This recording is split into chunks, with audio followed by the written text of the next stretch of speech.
cuidado farmacêutico no manejo das doenças cardiovasculares e renais.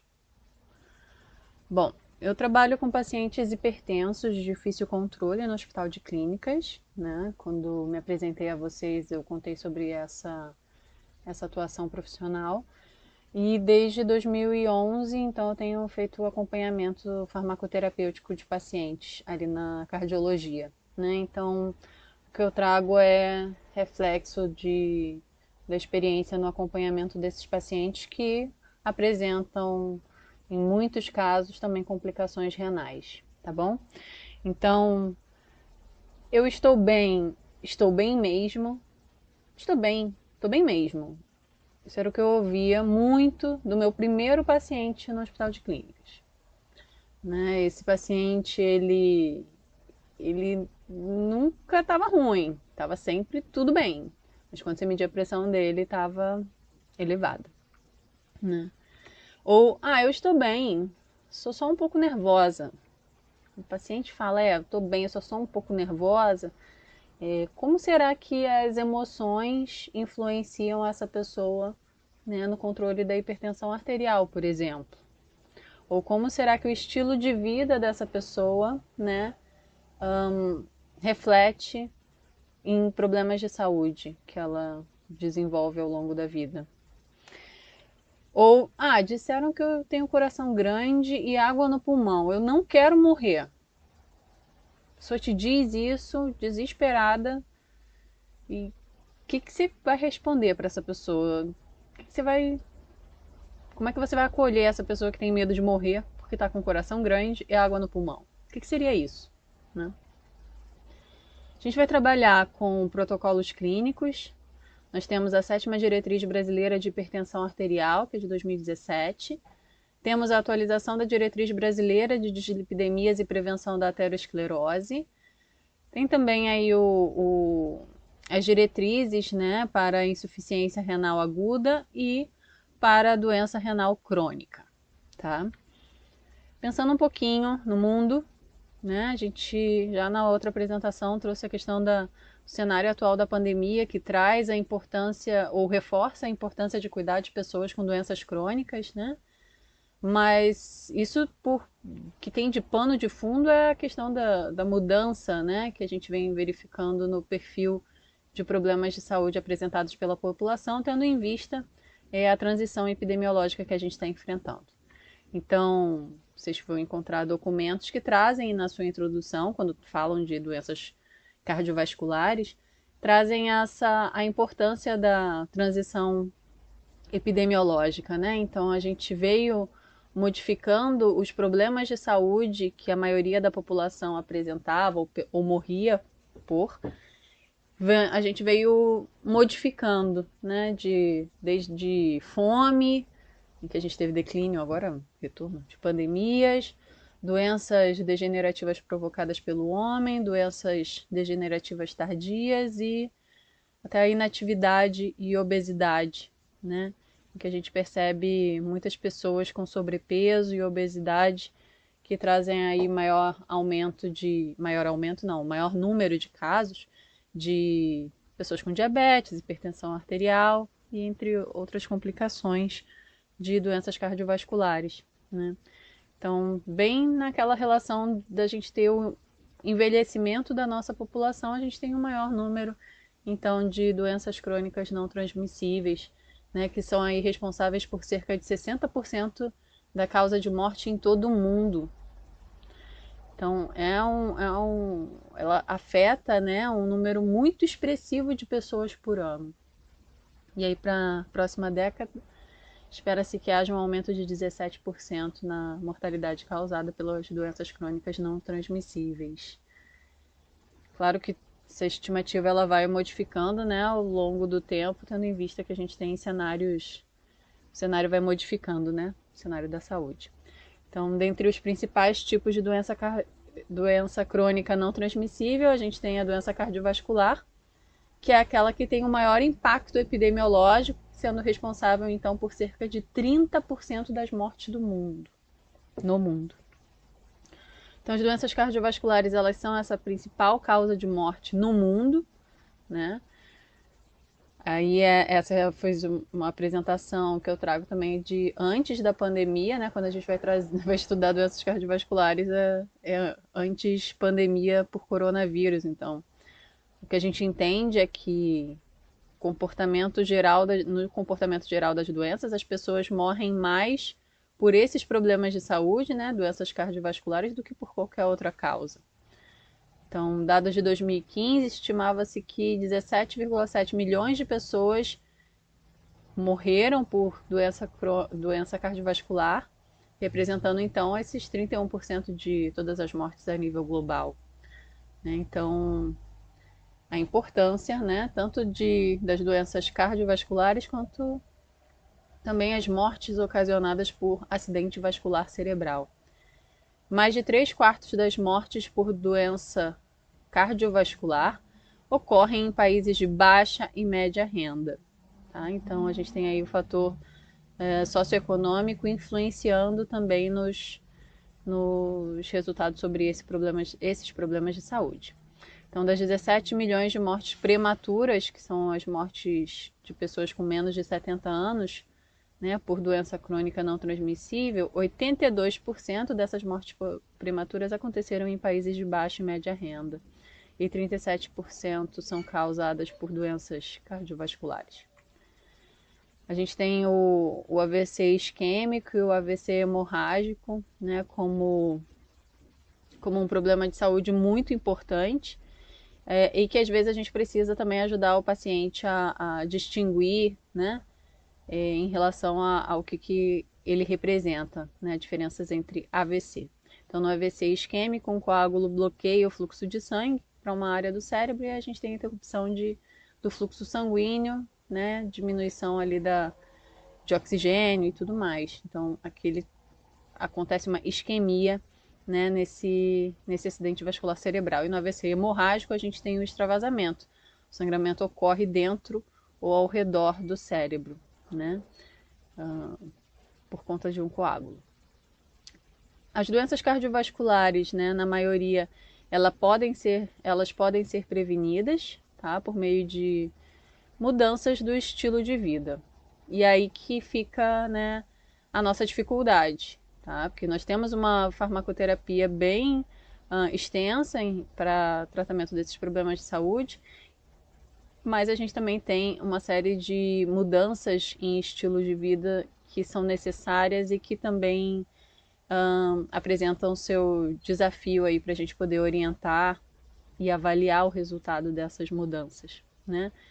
De forma que a gente possa motivar os pacientes a continuarem implantando essas mudanças no seu estilo de vida, no sentido de uma saúde mesmo, né? Então, para as pessoas com doenças cardiovasculares ou alto risco cardiovascular, é fundamental o diagnóstico e tratamento precoce por meio de serviços de aconselhamento ou manejo adequado de medicamentos, tá? As doenças cardiovasculares têm aumentado progressivamente por conta do aumento do acúmulo de fatores de riscos tradicionais, como hipertensão e diabetes, bem como pelo envelhecimento e aumento da expectativa de vida, decorrente da transição demográfica observada nas últimas décadas, né? Olha, hoje está especialmente barulhento aqui.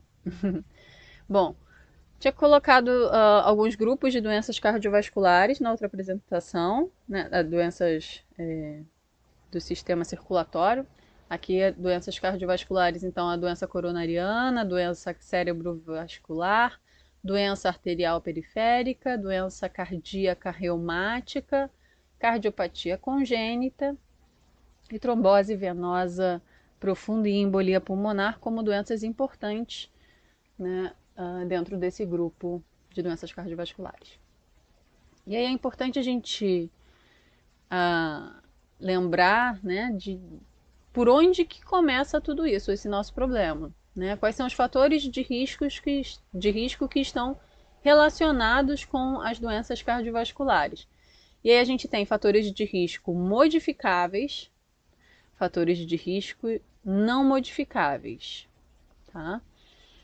Fatores de riscos modificáveis, então, diabetes controlada ou não controlada, açúcar elevado no sangue ou não elevado, para um paciente que não é diabético, né?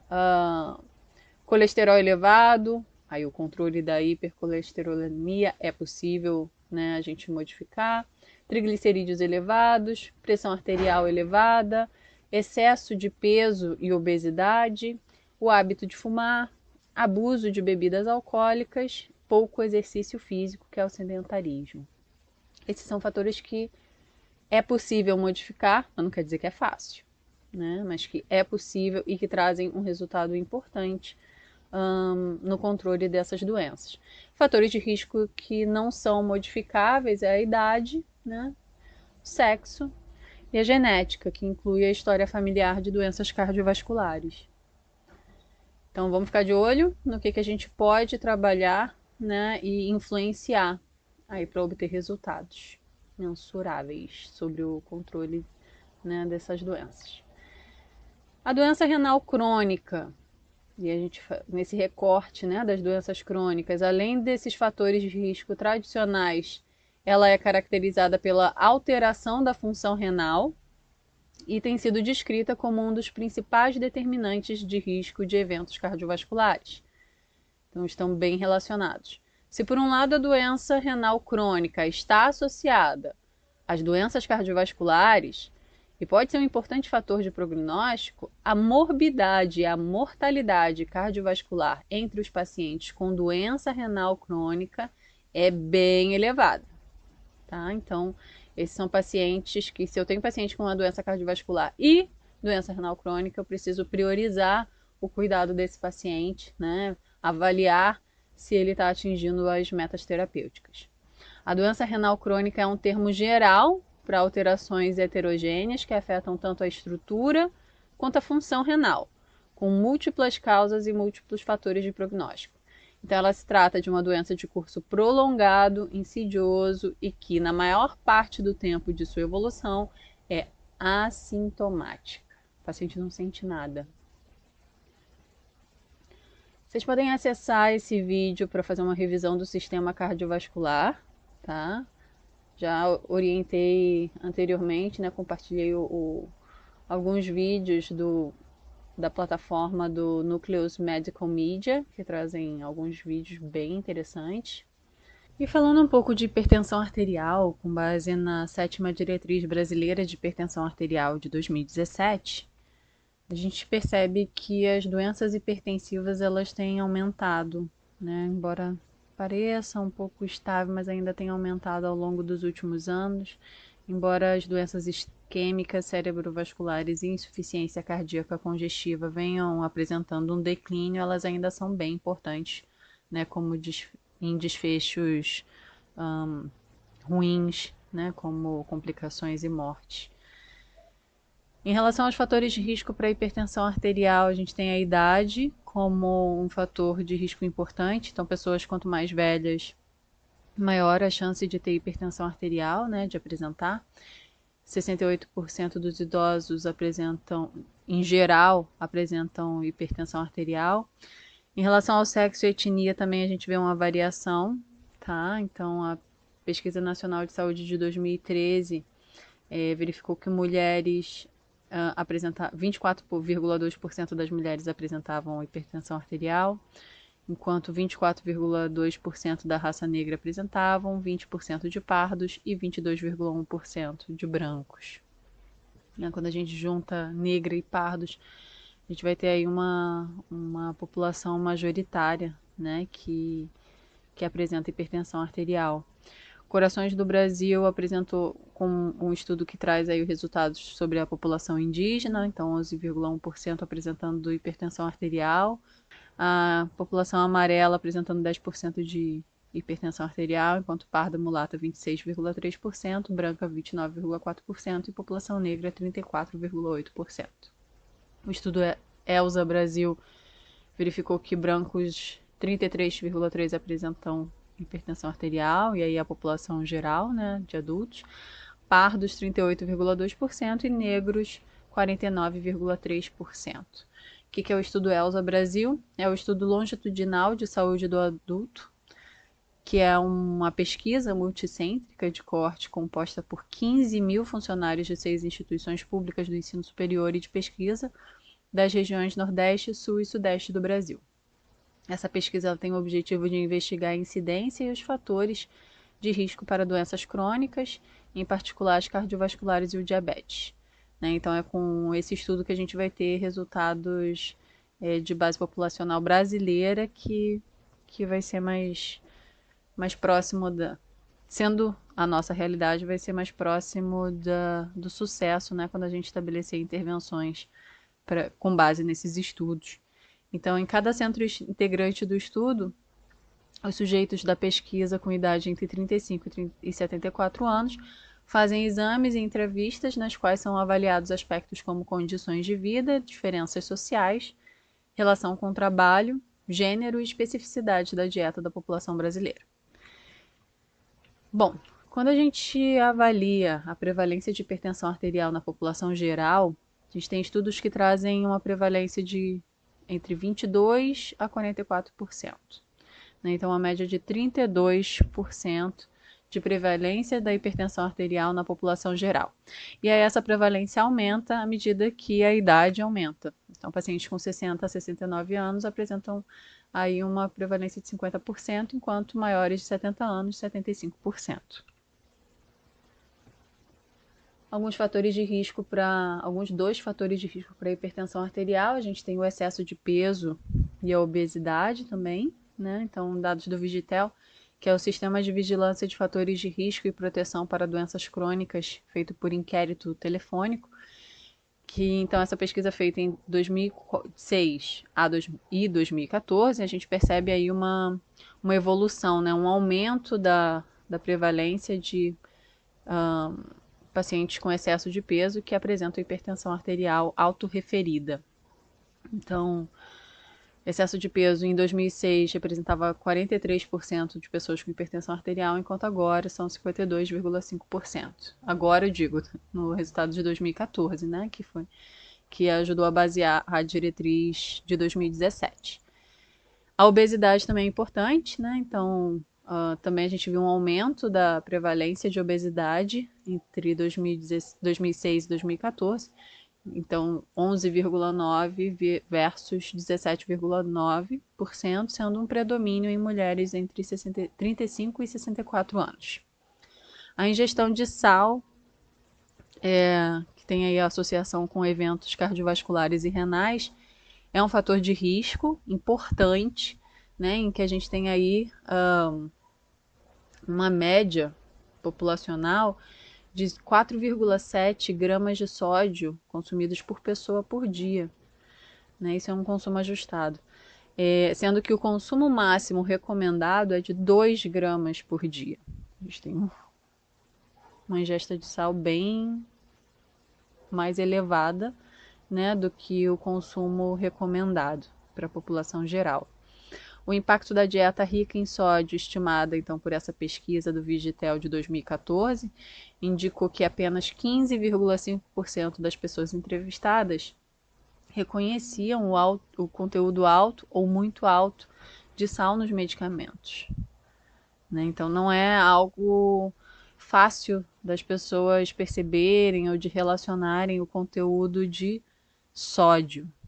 Tá? Quando a gente fala sal, é mais fácil a gente lembrar de sal de cozinha, né? Mas o sódio que está contido naqueles outros alimentos, como por exemplo os industrializados, os processados, né? Esse sal que a pessoa nem sempre sente, não percebe também, está aí sendo acumulado e trazendo, né, representando um fator de risco para o desenvolvimento de doenças cardiovasculares e da hipertensão arterial.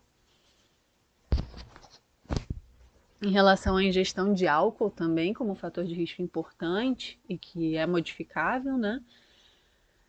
Verificou-se então que o consumo crônico e elevado de bebidas alcoólicas aumenta a pressão arterial de forma consistente. Então, é algo em que a gente precisa intervir do início até a continuidade desse tratamento, tá? Em mulheres, né, a gente tem um efeito protetor com dose inferior a 10 gramas de álcool por dia, então uma taça de vinho faz bem, né? A gente tem aí um limite para o que se diz de efeito protetor, e o risco da hipertensão arterial com consumo superior, né, a 10 gramas de álcool por dia, então de 30 a 40 gramas de álcool por dia. Enquanto o risco de hipertensão arterial em homens aumenta, né, a partir de 31 gramas de álcool por dia. Então a gente também tem um mínimo, aliás, um mínimo não, um máximo de consumo diário orientado pelas diretrizes, né, de álcool, tanto para mulher quanto para homem. Dei uma olhadinha. De 2006 a 2013, o consumo abusivo de álcool, né, que é a ingestão de 4 ou mais doses para mulheres ou 5 ou mais doses para homens de bebidas alcoólicas em uma mesma ocasião, dentro dos últimos 3 dias, tem se mantido estável na população adulta, cerca de 16,4%, sendo que 24,2% em homens e 9,7% em mulheres. Então a gente vê na população geral 16,4%, mas esse consumo abusivo é mais percebido em homens do que em mulheres. E aí, em ambos os sexos, o consumo abusivo de bebidas alcoólicas foi mais frequente entre os mais jovens e aumentou conforme aumentou o nível de escolaridade. Sedentarismo é um outro fator importante, né? A associação significativa entre hipertensão arterial e idade, sexo masculino, sobrepeso, né, adiposidade central, sedentarismo nos momentos de folga e durante o trabalho, escolaridade inferior a 8 anos e renda per capita menor a 3 salários mínimos, tem sido verificado e é importante a gente observar, né, o comportamento e a forma de vida, né, dos nossos pacientes que estarão aí associados a esse problema, que podem estar associados a esse problema de saúde. E aí, dados da Pesquisa Nacional de Saúde apontam que os indivíduos insuficientemente ativos, ou seja, adultos que não atingiram pelo menos 150 minutos semanais de atividade física, e aí considerando o lazer, o trabalho e o deslocamento, esses indivíduos representam 46% dos adultos, sendo o percentual significantemente maior entre as mulheres. As mulheres estão mais insuficientemente ativas, né? Ou seja, mais sedentárias. Houve diferença nas frequências de insuficientemente ativos entre faixas etárias, né, com destaque para os idosos, e para adultos sem instrução e com nível de escolaridade fundamental incompleto. Tá? Fatores socioeconômicos também estão relacionados. Os adultos com menor nível de escolaridade, aí sem instrução ou fundamental incompleto, apresentam uma maior prevalência de hipertensão arterial autorreferida, e a população diminui naqueles que completam, né, avaliado aí, então aqueles que completaram o ensino fundamental, mas em relação às pessoas com nível superior completo, também foi mais elevadinho ali, né, 18,2%. No entanto, dados do estudo ELSA Brasil, realizado com esses funcionários, né, que eu mencionei anteriormente, que tem um nível maior de escolaridade, apresentaram uma prevalência de hipertensão arterial de 35,8%, sendo também maior em homens. Tá? Genética também é um fator de risco importante, então a gente tem polimorfismo, forte impacto da miscigenação, dificultando ainda mais a identificação de um padrão genético para a elevação dos níveis expressóricos. Né?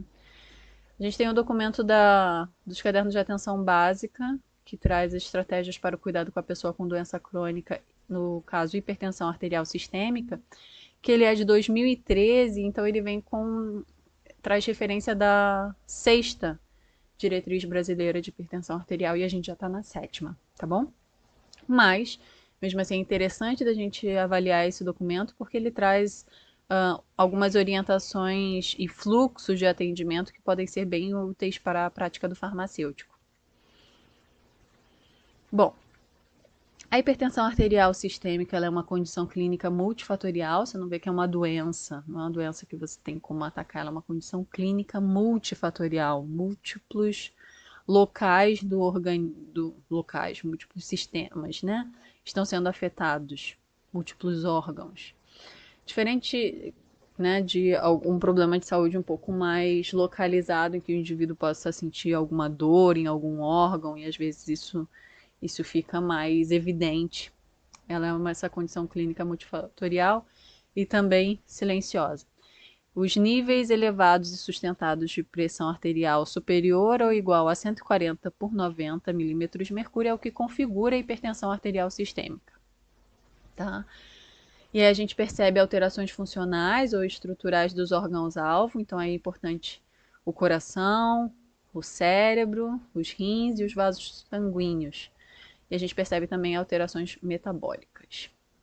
Bom, saiu um pouquinho ali do lugar, mas é com tudo isso que a gente percebe o aumento do risco de eventos cardiovasculares fatais e não fatais. Tá? O problema não é a pressão estar elevada, o problema é que a pressão elevada é um dos fatores que aumenta o risco de eventos cardiovasculares que podem matar ou trazer alguma lesão, né, que não pode ser reversível. A gente tem também a questão da cardiopatia hipertensiva como um problema de saúde, é um fator de risco para doenças recorrentes, a hipertensão, né, um fator de risco para doenças recorrentes decorrentes de aterosclerose e trombose. Então, quando a gente tem aí a presença de coágulos, né, trombolos, doença isquêmica cardíaca, cerebrovascular, vascular periférica e renal, como insuficiência cardíaca, e também Alzheimer e demência vascular, a gente tem um aumento, né, dos fatores de risco para que se tenha trombose e aterosclerose. Então, a hipertensão arterial acaba sendo a origem de muitas doenças crônicas não transmissíveis, né? E é uma das causas de maior redução da expectativa e da qualidade de vida dos indivíduos.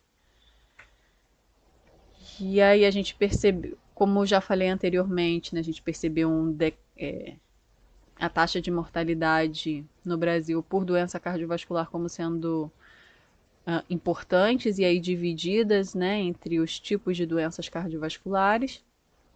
A gente tem alguns estudos que trazem resultados sobre o conhecimento, o tratamento e o controle da pressão arterial no Brasil, e aí dados publicados entre 1995 e 2009, aqui colocados. Vocês podem ver um pouquinho como ele vai se diferenciando, né, a depender do local em que foi realizado esse estudo. A hipertensão secundária, ela acontece em 10% dos casos. Então, o que a gente percebe é que 90% dos casos é hipertensão primária, aquela que não se sabe, condição multifatorial, não sabe de onde iniciou a hipertensão arterial, né? E aí, quando você não consegue controlar, geralmente é assim, né? Então, quando você identifica a hipertensão, o médico faz esse diagnóstico e não consegue controlar esse paciente hipertenso, ele começa a investigar a hipertensão secundária, tá? Não se inicia pela secundária, normalmente a gente vai começando a avaliação de uma hipertensão primária.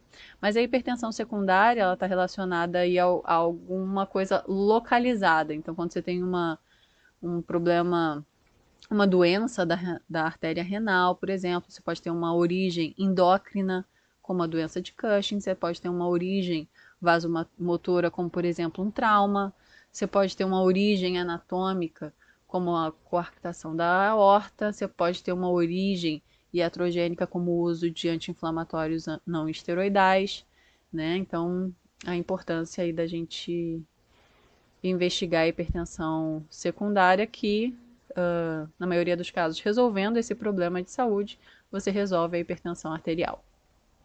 Tá? Então, a gente tem uma tabela um quadro, aliás, com as principais causas de hipertensão arterial secundária, os seus sinais indicativos e o rastreamento para diagnóstico, tá? Que é o que a gente começa, então, a investigar, tendo em vista não atingimento das metas terapêuticas do paciente, que a gente estava achando que era hipertensão primária. Medicamentos, a gente tem também um quadro com medicamentos e substâncias ilícitas que estão relacionadas com o desenvolvimento ou agravamento de hipertensão arterial, tá? E aí é uma série de medicamentos, por isso que a gente tem que olhar para esse paciente, né, de uma forma holística mesmo, então não pelo problema de saúde que ele relata, mas pelos medicamentos que ele está utilizando, né, pelos problemas de saúde que ele tem como histórico, para a gente verificar se tem alguma possibilidade de desenvolver ou agravar mesmo a hipertensão arterial com o uso desses medicamentos. E aí, então fica a dica de vocês olharem com mais calma, né, lerem, né, o material e lerem aí especificamente a Diretriz Brasileira de Hipertensão Arterial, que é a 7ª, que é a mais atual. Um artigo que é um pouquinho mais antigo, esse foi publicado em 2004, né, mas foi um artigo que trouxe a prevalência e reconhecimento do controle da hipertensão arterial sistêmica no Rio Grande do Sul. Trouxe aí alguns dados interessantes, dados coletados entre 1999 e 2000, dentre os pacientes que tinham hipertensão, né, todos os pacientes que foram pesquisados tiveram a pressão aferida, e aqueles que apresentaram, né, a pressão elevada foi avaliado como hipertenso. 49,2% não sabia que era hipertenso, não sabia que estava com a pressão sustentada e elevada, né? Aí a gente tinha 10,4% que não seguia o tratamento, que sabia que tinha hipertensão, mas que não seguia o tratamento. 30% que seguia o tratamento, mas não apresentava o controle. Então, o paciente que se declarou hipertenso, mas que na medida da pressão verificou-se que ele não estava controlado. E 10,4% que sabiam que eram hipertensos e tinham o controle adequado. Então, é interessante a gente ver como, dentre a população de hipertensos no Rio Grande do Sul, né, representados nesse estudo, a gente tem uma população muito grande que nós podemos trabalhar em relação ao rastreamento em saúde, né, fazendo rastreamento da hipertensão arterial, aí quase metade dos hipertensos, e também uma população bem grande ali, né, 30%, que seguem um tratamento, mas que não tem controle, né, além, é claro, dessa parcela de pacientes que não segue o tratamento adequadamente, então também não tinha o controle. E aí a gente tem esse gráfico que ele é bem importante para a gente entender e aí depois conseguir correlacionar com o nosso paciente por que é importante fazer o controle da hipertensão arterial. Então aqui a gente tem dois gráficos, né, que trazem a pressão sanguínea sistólica, que é a primeira, né? Então a mortalidade de acordo com diferentes idades, né? Então esse daqui, cada linha dessa é o risco de morte, tá? E aí a primeiro gráfico é em relação ao aumento, né, de pressão sistólica, e a segundo gráfico ali é o aumento da pressão diastólica. Então o que a gente vê? Quando a gente tem um paciente que, bom, essa primeira linha são aqueles mais jovens, de 40 a 49 anos. Esse paciente é o que apresenta 120 milímetros de mercúrio na pressão sistólica, ele apresenta um risco de 1, né? Enquanto um paciente de 40 a 49 anos, que tem um aumento da pressão sistólica de 120 para 140, ele dobra o risco de morte. Então, o risco que era 1 passou para 2. Né? Não existe risco zero de ter uma isquemia, tá? De morrer por isquemia né, cardíaca. O que a gente tem pode se aproximar de zero se a gente considerar, né, a gente conseguir controlar todos os riscos, mas não existe risco zero. Porém, a gente tem aí esses estudos que a gente vê o aumento desse risco conforme o aumento de alguns parâmetros. Então, quando eu olho para a pressão diastólica, né, voltando ali na sistólica, o aumento de 20 milímetros de mercúrio na pressão sistólica representou o aumento, né, representou a duplicação desse risco de mortalidade por isquemia do coração. E aí, quando a gente vê a pressão diastólica, a gente percebe que o paciente que tinha uma pressão diastólica de 80 milímetros de mercúrio, ele apresentava o risco 1, E aí, esse paciente que tem um aumento de 10 milímetros de mercúrio, ou seja, ele passa para 90 milímetros de mercúrio na pressão diastólica, ele dobra o risco de novo, tá?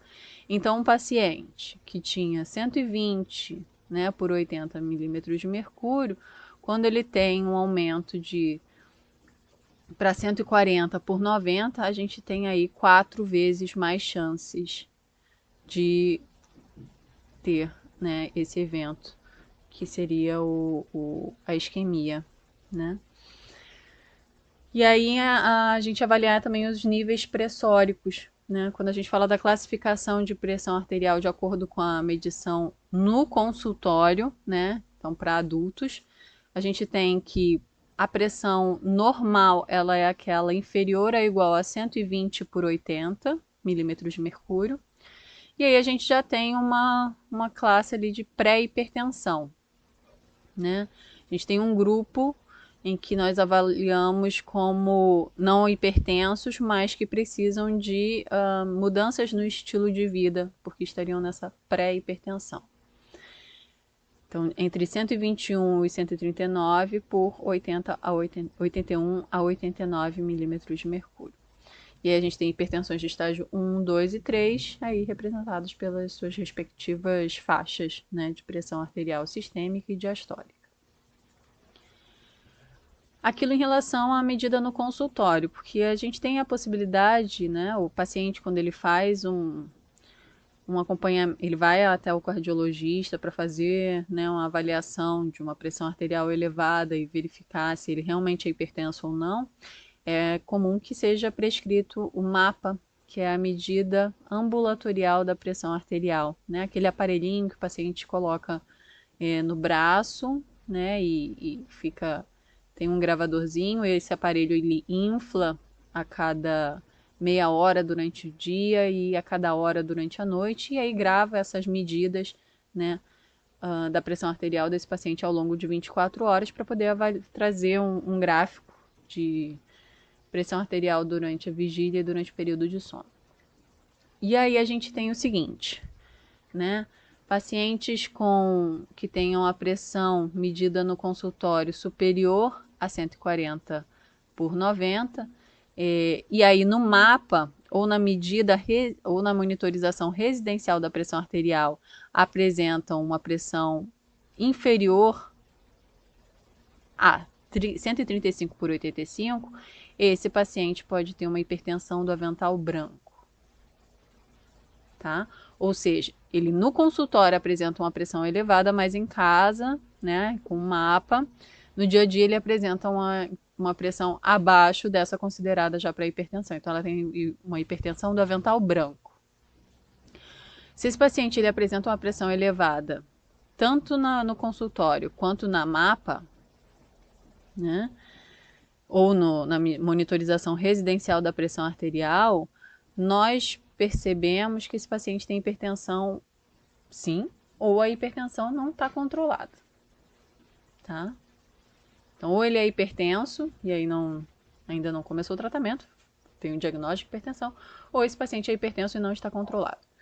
Quando o paciente tem uma pressão inferior a 140 por 90 milímetros de mercúrio no consultório, e aí no mapa, né, ele tem uma pressão também inferior, né, o mapa de vigília, a média de 135 por 85, e a mapa de 24 horas, a média inferior a 130 por 80, esse paciente, então, ele é normotenso ou está com hipertensão controlada porque está utilizando seus medicamentos adequadamente.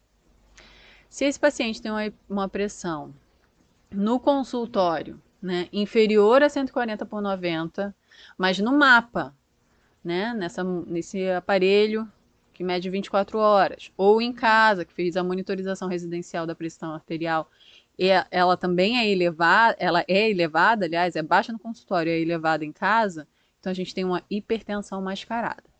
Que no consultório esse paciente tem uma pressão mais baixa, e por isso, né, se justifica a importância da gente fazer essa medida residencial, tá? E essa monitorização ambulatorial também.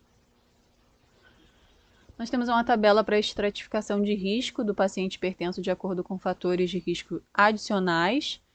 E aí também de acordo com a presença de lesão em órgão-alvo e doença cardiovascular ou renal. Então, conforme a gente vai agregando fatores de risco, aumenta, né, o risco desse paciente e aumenta também vai aumentando conforme o estágio, né, dessa hipertensão arterial, ou seja, aquela variação ali se ela está em estágio 1 com pressão 140 por 90 a 159 por 99 e aí aumentando de acordo com o estágio 2 e estágio 3.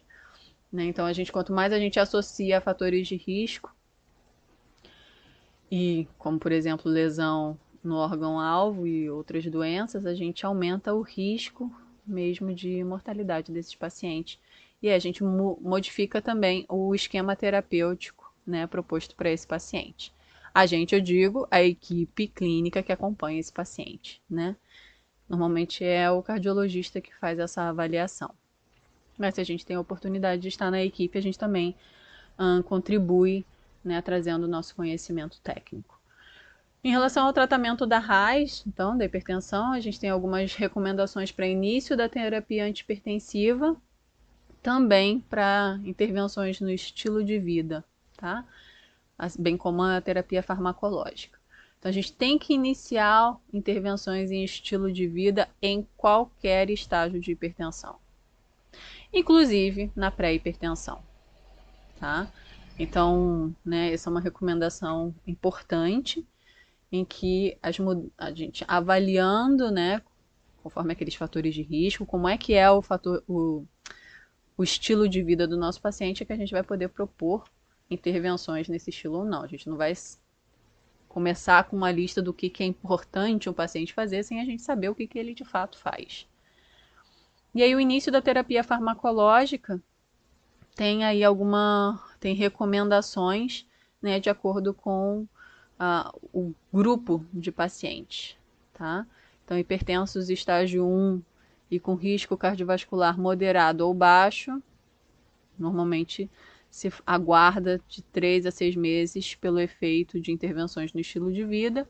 Caso não, né, é feito então a recomendação de terapia farmacológica.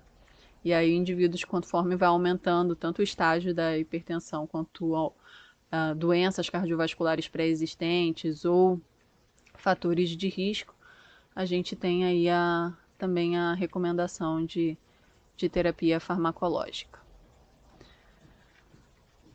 Bom, em relação, então ali pensando na hipertensão, o estágio 1, que tem um risco cardiovascular baixo ou moderado, a gente tem indicação de terapia medicamentosa mais, né? Aliás, tratamento não medicamentoso, que seria mudanças do estilo de vida, mais a monoterapia. Então, monoterapia pode ser qualquer um desses grupos de medicamentos antihipertensivos, tá? Na diretriz anterior, na sexta diretriz, a gente tinha uma orientação de por onde começar, e se orientava a começar pelos diuréticos, né? Como traz na diretriz americana, mas nessa última diretriz brasileira a gente teve aí uma horizontalidade das recomendações de classes terapêuticas para o tratamento da hipertensão em estágio 1. Em relação a estágio 1 com risco cardiovascular alto, né? Então, pode ser lesão em órgão-alvo ou doença renal, por exemplo, ou pacientes com estágios 2 e 3 de hipertensão, a gente tem aí também, além das mudanças de estilo de vida, a gente tem combinações de medicamentos, podendo ser 2 fármacos, né, de classes diferentes em doses baixas, que é por onde se começa. Não atingiu a meta em nenhum desses ou teve efeitos colaterais intoleráveis, ele tem que corrigir, intoleráveis. No caso do paciente de estágio 1, a gente aumenta a dose, a equipe, né? Aumenta a dose, podendo se associar a um segundo ou podendo também trocar o medicamento, né? Em relação aos estágios que têm maior risco, a gente tem um aumento de dose, podendo associar um terceiro ou podendo trocar essa combinação. Se não atingir as metas, acrescenta outros antihipertensivos e avalia também a questão da hipertensão secundária, né? Esse é o esquema preferencial de associações de medicamentos, tá? De acordo com os mecanismos de ação. A gente tem combinações que não são recomendadas, como por exemplo, bloqueadores do receptor de angiotensina e inibidores da ECA, embora seja visto, né? Mas são combinações não recomendadas. E a gente tem combinações preferenciais, tá? Combinados ali principalmente com diuréticos, né? É importante que a gente conheça, então, esses medicamentos, quais são os exemplos dessas classes, né, que estão à disposição dos pacientes, tanto no SUS quanto na drogaria. Quais são essas doses diárias usuais, né, para que a gente pense, então, numa dose, a dose diária, né, e verifique também por medicamento se é possível ter 2 ou menos tomadas diárias, 3 ou menos, enfim. Né? Então, ali a gente tem, por exemplo, os tiazídicos, eles podem ser utilizados 1 a 2 vezes ao dia, né? E ali sucessivamente para os outros medicamentos, tá? Além de também conhecer desses medicamentos que fazem parte do arsenal terapêutico para o tratamento da hipertensão, saber quais são as principais contraindicações e precauções, né? Então, fazer esse acompanhamento, tá?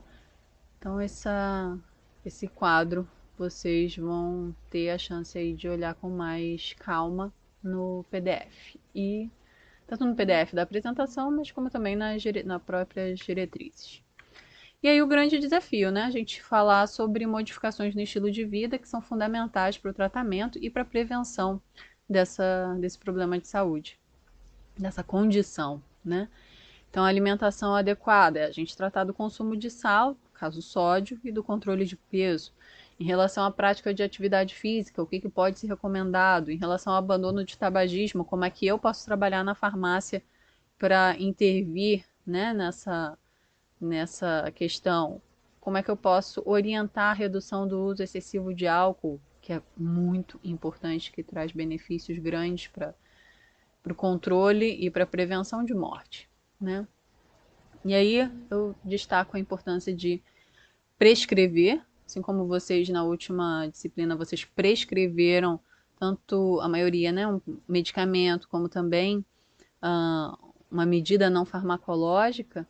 É importante que a gente prescreva modificações no estilo de vida sempre baseado em evidências. Então, quando eu falo de controle de peso, e eu não estou falando de dieta, porque dieta é uma atribuição do nutricionista, quando eu oriento o controle de peso, eu preciso saber, né, e até informar o meu paciente também, que a gente tem uma redução aí aproximada, né, de 20 a 30% diminui a PA a cada 5% de perda ponderal. Poxa, importante, né? Então a gente tem uma recomendação de manter o IMC abaixo de 25 kg por metro quadrado, até 65 anos, né? Então tá abaixo aí do sobrepeso. E manter o IMC abaixo de 27 após os seus 65 anos, tem uma tolerância um pouco maior.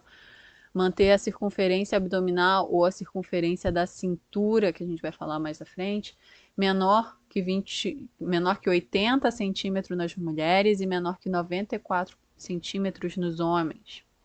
Quando a gente fala de padrão alimentar, o que a gente está pensando em reduzir? Se é adotada a dieta DASH, deem uma olhadinha o que é a dieta DASH, não é uma coisa de outro mundo, mas é uma dieta que traz redução significativa na pressão arterial. A gente tem ali uma redução de 6,7 da sistólica e 3,5 da diastólica.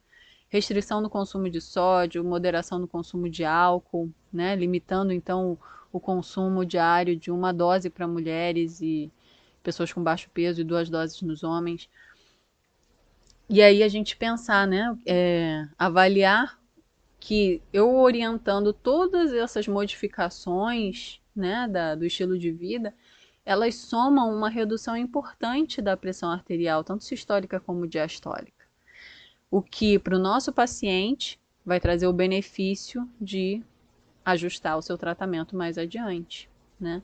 Então, aquilo que todo paciente quer, o paciente que tem hipertensão de difícil controle, eu quero tomar menos, eu acho que eu tomo muito remédio. Então, a gente conseguindo influenciar nessas mudanças de estilo de vida, a gente vai poder proporcionar, né, essa conduta para o paciente. Nós juntos com esse paciente, tá? Então, a gente tem aí também evidências da atividade física e do exercício físico para redução da PA. Então, quanto que se espera reduzir com uma atividade física diária, com exercício aeróbico, com exercício resistido dinâmico. E aí que vocês vão poder olhar direitinho nas diretrizes. A gente tem a questão do AVC, né, como um problema de saúde muito importante, né, pela alta mortalidade. Sintomas de ataques cardíacos e acidentes vasculares cerebrais são importantes de serem distinguidos, porque às vezes o paciente vai na nossa farmácia trazendo alguns sintomas em que um profissional da saúde consegue identificar se há necessidade de um encaminhamento ou não. É um profissional de saúde treinado, capacitado, né, como vocês estão fazendo agora. Então, assim, muitas vezes não há sintomas da doença subjacente dos vasos sanguíneos. O paciente nem sabia e do nada, né, um ataque cardíaco ou acidente vascular cerebral pode ser o primeiro aviso da doença subjacente. Os sintomas do ataque cardíaco incluem dor ou desconforto no centro do peito, dor ou desconforto nos braços, ombro esquerdo, cotovelos, mandibular ou costas. Além disso, a pessoa pode ter dificuldade de respirar ou falta de ar, sensação de enjoo ou vômito, sensação de desmaio ou tontura, suor frio e palidez. Mulheres são mais propensas a apresentar falta de ar, náuseas, vômitos e dores nas costas ou mandíbula. Então, é importante a gente estar alerta quando o paciente trouxer para a gente algum desses sintomas, né? O sintoma mais comum de um acidente vascular cerebral é a súbita fraqueza da face e dos membros superiores e inferiores, mais frequentes em um lado do corpo.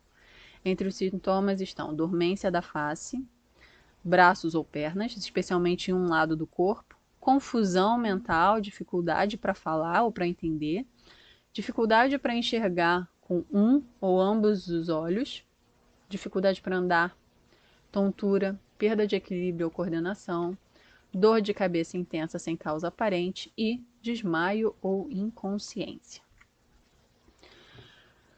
Também é comum a gente ter pacientes com crise hipertensiva no nosso ponto de trabalho, seja então a farmácia pública ou privada, né? E sem conseguir correlacionar se ele não fizer o acompanhamento desse problema de saúde. Então a gente tem diferenças entre urgência e emergência, também, então diferenças tanto no diagnóstico, prognósticos e condutas quando a gente percebe um paciente em crise hipertensiva. Então, nível pressórico elevado acentuado da pressão arterial diastólica, que é aquela segunda, quando maior que 120, isso é uma urgência, tá? Também quando a gente vê na emergência. Sem lesão no órgão-alvo aguda e progressiva, quando combinação medicamentosa oral, sem risco iminente de morte e acompanhamento ambulatorial precoce, né, de 7 dias, a gente tem uma urgência. E aí uma emergência, quando a gente vê essa diastólica superior a 120, com lesão no órgão-alvo aguda e progressiva, medicamento parenteral, com risco iminente de morte e internação em UTI. E aí temos aí algumas situações especiais, né, como por exemplo a segurança do lactente com o uso de medicações antipertensivas pela mãe, né, ou pela lactente. Então, alguns medicamentos são considerados seguros e outros moderadamente seguros, enquanto outros potencialmente perigosos. Então, é importante a gente fazer essa orientação para as nossas pacientes gestantes e que estão lactantes, tá? Vamos continuar?